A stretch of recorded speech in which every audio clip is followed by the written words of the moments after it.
Ini kita cek sound tentang knalpot kemarin ya. Ini sambungan video yang kemarin sudah jadi, sudah selesai, sudah dilas.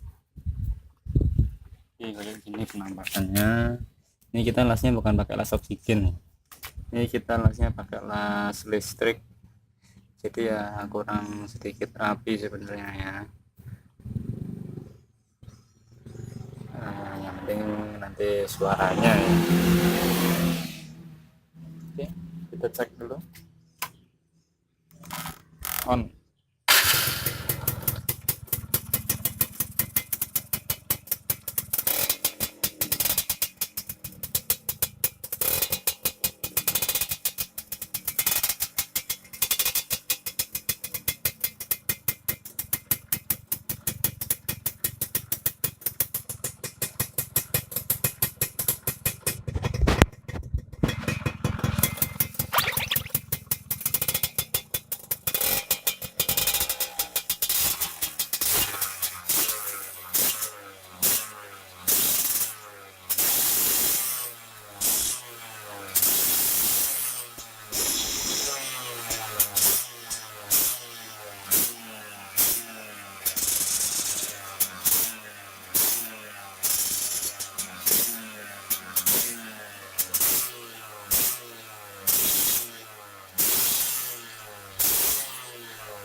Kalau di sini namanya bedah ketupat ya. Jadi ini sarangan masih pakai orisinalnya semua ya, nggak ada dilurusin, masih bengkok di sini ya posisinya.